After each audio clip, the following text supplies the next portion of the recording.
Hi, I'm Linda. This past summer I wrote an article in the Nightingale where I shared our new partnership with Evangelical Catholic. The organization is helping St. Patrick to raise up disciples through training and mentoring. An important part of this is learning how to share our personal testimony in order to inspire others. Here's one such story. Hi, I'm Mark. My story begins like so many others. I'm what you call a cradle Catholic. Oldest of 7 children, you were raised Catholic, attending Catholic grade in high school. I even went to a Catholic college. I was involved in my parish as an altar server, young adult guitar choir, youth group, and even was employed as a custodian at the church and school.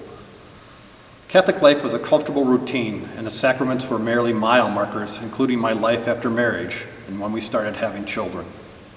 Extra or optional faith opportunities were avoided, and I resisted them at all costs.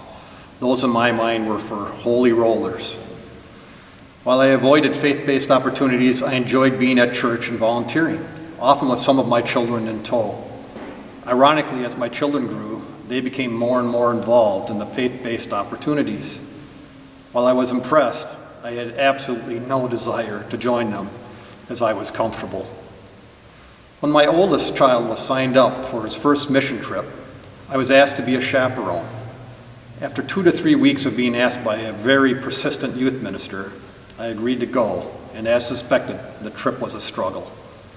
The managed chaos, sleeping on a classroom floor, using high school showers, cramped kitchens, and brutal heat were just to name a few.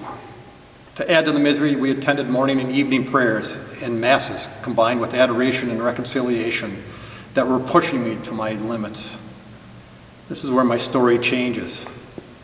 One evening, midweek of the trip, I was laying on the floor in my sleeping bag, physically and mentally exhausted, but not being able to sleep. The images of the youth working together, having fun, and then worshiping at the end of the long day swirled in my head. While I never actually heard his voice, I distinctly remember a phrase entering my consciousness. "Mark, this is what it's all about." I lay there on the floor in tears. I suddenly realized my comfortableness of resisting God. I was rejecting Him and all that is good. Even though I wasn't comfortable, I was changed and my heart was open to a whole new world. Since that day, Jesus is continuously and gradually changing me when I embrace Him instead of resist. In moments of suffering and silence, my heart looks for Christ, where I used to resist. In daily mass, adoration, reading the Bible, and retreats. Instead of resisting, I am open. I am learning to be comfortable being uncomfortable for Christ. Your story matters too. I encourage you to spend some time reflecting when Christ called you. How can your story inspire others?